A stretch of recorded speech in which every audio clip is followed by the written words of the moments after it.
نہیں سمجھتا، صحابہ کے طریقے پر نہیں سمجھتا، اپنے اپنے طریقے سمجھ جاتا ہے۔ اللہ تعالیٰ کہہ رہے ہم اس کو اسی راستے سے پلٹا کر جہنم میں پھینک دیتے۔ ہم کو صحابہ کے راستے پر آنا پڑے گا قرآن مجید کو سمجھنے، قرآن مجید پر عمل کرنے کے لیے۔ یہ جو ہم کہہ رہے ہیں کہ قرآن مجید کو اپنے طریقے سے نہیں سمجھیں گے، قرآن مجید کا حکم ہے۔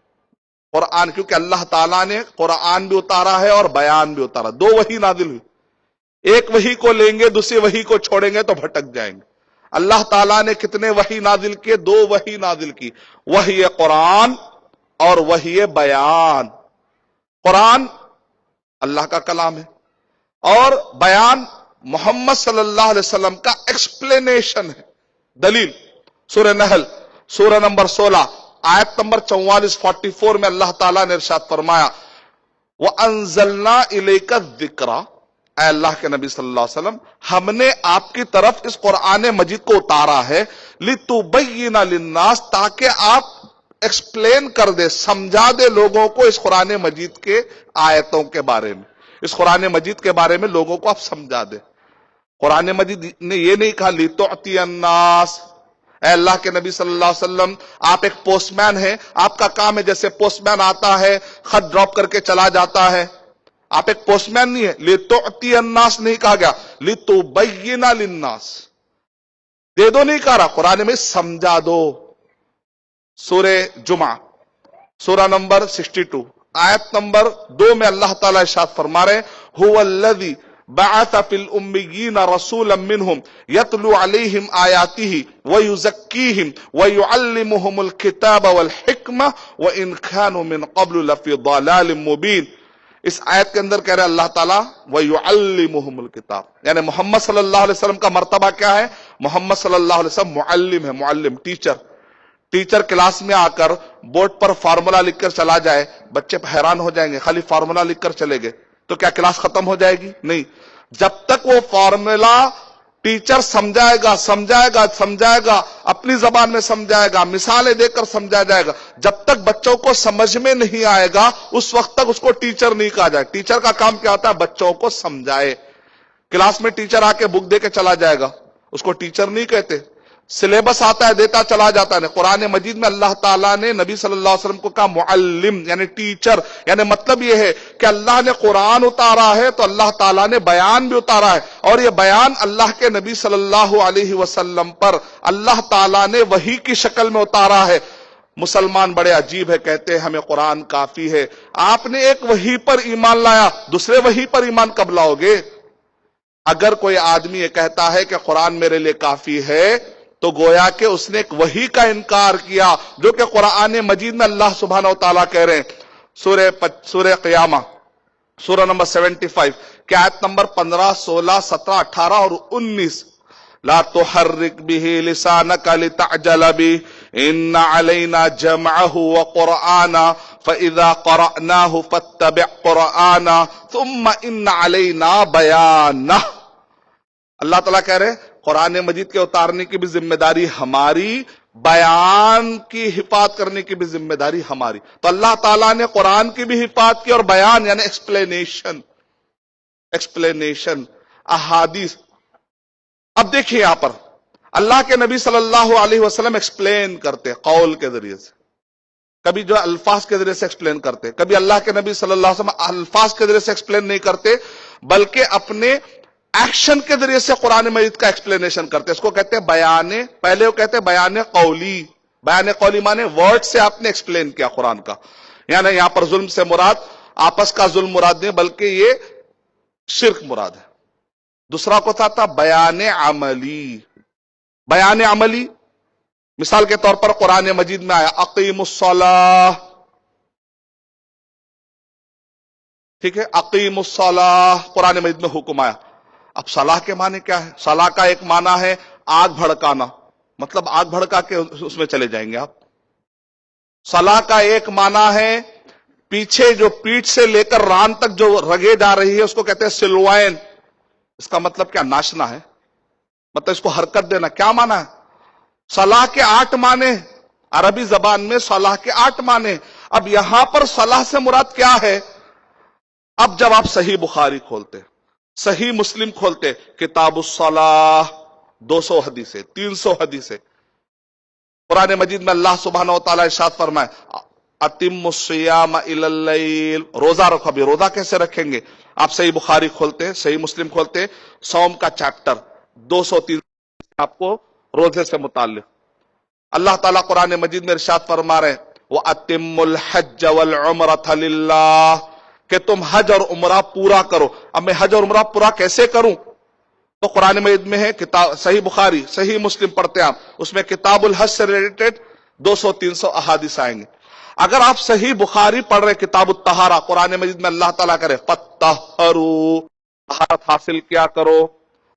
اللہ سبحانہ وتعالیٰ وضو کا حکم دے رہے وَإِذَا قُمْتُمْ إِلَى الصَّلَاةِ فَاغْسِلُوا، وضو کا حکم دے. اب میں وضو کیسے کروں گا؟ یہ طہارت حاصل کیسے کروں گا؟ میں یہ غسل کیسے کروں گا؟ یہ میں نماز کیسے پڑھوں گا؟ یہ میں روزہ کیسے رکھوں گا؟ یہ حج کیسے کروں گا؟ تو آپ کو صحیح بخاری صحیح مسلم جب آپ پڑھتے ہیں تو محدثین نے کیا کیا، اللہ کے نبی صلی اللہ علیہ وسلم نے نماز کیسے پڑھی ہے پورا ڈسکرپشن بتایا ہے، روزہ کیسے، حج کیسے کیا ہے، زکوٰۃ کیسے ادا کی، ترکہ کیسے آپ نے دیا، حدود کیسے نافذ کیا آپ نے، حکومت کیسے سنبھالی آپ نے، بیوع کے یعنی کہ بزنس کے ٹرانزیکشن آپ نے کیسے کیے، نظر کس کو کہتے ہیں، قسم کس کو کہتے ہیں، پورے مسائل کو محدثین نے پوری دنیا میں سفر کر کے اس زمانے ایک ایک حدیث چنی. اگر آپ صحیح بخاری پڑھ رہے ہیں یہ سوچ کر پڑھیے کہ محمد صلی اللہ علیہ وسلم کی عملی تفسیر ہے. آپ نے عمل نماز کے مطلب کو صلو کما رأیتمونی اصلی، نماز ویسے پڑھو جیسا کہ تم مجھے پڑھتے ہوئے دیکھتے ہو.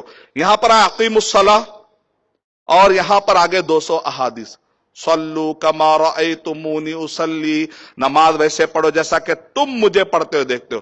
یہاں پر آیا کہ تم حج اور عمرہ پورا کرو، یہاں اللہ کے نبی صلی اللہ علیہ وسلم کہہ رہے خذوا عنی مناسککم لعلی لا القاکم بعد عامی ھذا، تم مجھ سے حج کے طریقے سیکھ لو، ہو سکتا ہے کہ میں اگلے سال تم سے نہ ملوں. اس کا مطلب نکلا جو آپ صحیح بخاری پڑھ رہے ہیں صحیح مسلم پڑھ رہے ہیں تو اس نیت سے پڑھیے کہ یہ تفسیر ہے. لوگ کہتے ہیں تفسیر کی کتاب ابن کثیر ہے، یہ تو بہت بات کی ہے، یہ تو بہت بات کی ہے.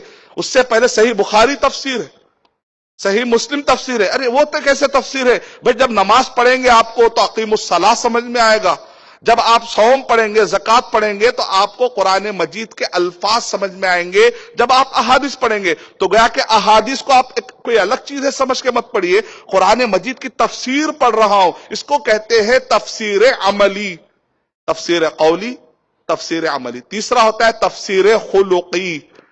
تفسیر خلقی کا مطلب یہ، حضرت عائشہ رضی اللہ تعالی عنہا سے پوچھا گیا صحیح الادب المفرد کے حوالے کے مطابق حدیث نمبر 234، آسان حوالہ ہے، 2 کے بعد آتا ہے 3، 3 کے بعد آتا ہے 4، 234 234 صحیح الادب المفرد میں عن عائشہ رضی اللہ تعالی عنہا سئلت، عائشہ رضی اللہ تعالی عنہا سے پوچھا گیا کہ نبی صلی اللہ علیہ وسلم کے اخلاق کیسے تھے.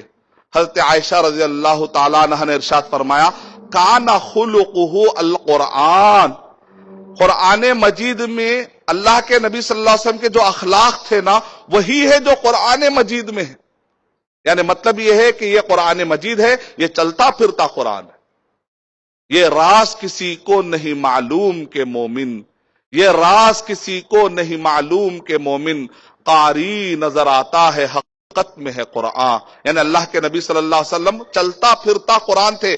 یعنی اللہ کے نبی صلی اللہ علیہ وسلم کی جب آپ سیرت پڑھ رہے، جیسے مہدی رزق اللہ، ڈاکٹر مہدی رزق اللہ نے کتاب لکھی صحیح السیرہ النبویہ، سیرت پر آتھینٹک، سیرت پر آتھینٹک کتاب ہے. مہدی رزق اللہ، ڈاکٹر مہدی رزق اللہ نے جو سیرت پر کتاب لکھی ہے تو گویا کہ اللہ کے نبی صلی اللہ علیہ وسلم کے پورے اخلاق اگر آپ پڑھنا چاہ رہے سیرت پڑھے تو سیرت پڑھتے وقت پر آپ یہ نیت سے پڑھیے کہ یہ قرآن مجید میں جو کچھ بھی اخلاقی باتیں آئی ہیں اللہ کے نبی صلی اللہ علیہ وسلم نے زندگی میں آپ نے جو ڈیمو دیا، ڈیمونسٹریشن وہ ہے.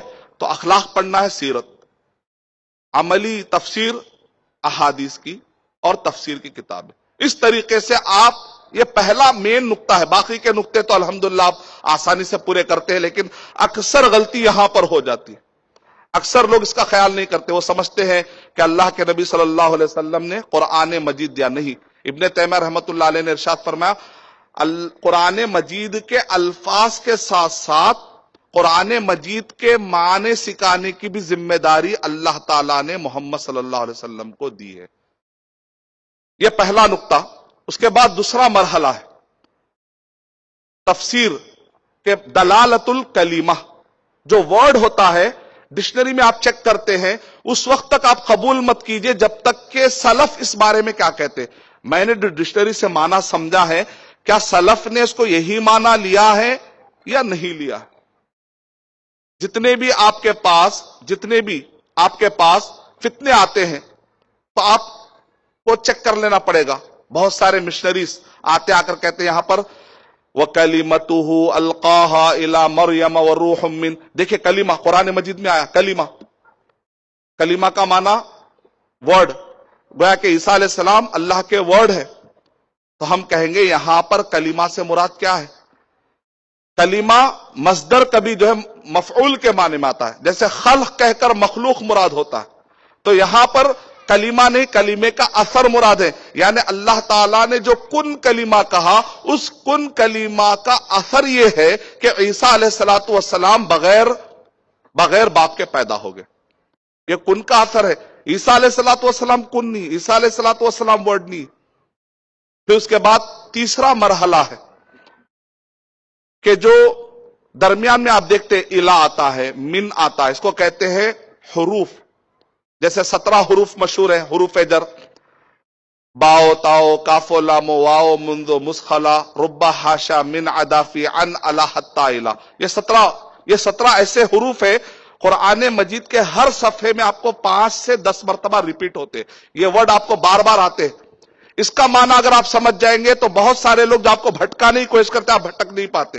ابن تیمیہ رحمۃ اللہ علیہ کے زمانے میں ایک مشنری نے آ کر کہا آپ کے نبی صلی اللہ علیہ وسلم تو صرف عرب کے لیے آئے تھے, پوری دنیا کے لیے آپ لوگ تبلیغ کیوں کرتے.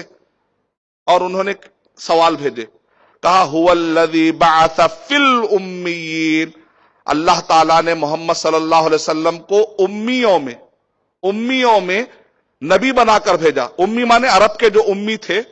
تو مشنریز نے کیا کہا, عرب کے لیے بھیجے تھے, آپ لوگ پوری دنیا میں محمد صلی اللہ علیہ وسلم کے تبلیغ کیوں کر رہے ہو. یہ صرف عرب کے لیے, اسلام صرف عرب کے لیے ہے, عجم کے لیے نہیں ہے, پوری دنیا کے لیے نہیں ہے. تو ابن تیمیہ رحمۃ اللہ علیہ نے جواب میں کیا کہا, دیکھو یہاں پر فی الامیین ہے, عرب میں بھیجا, لل امیین, لام نہیں ہے, فی ہے, لام نہیں ہے. اگر لام آتا تو مانا ہوتا تھا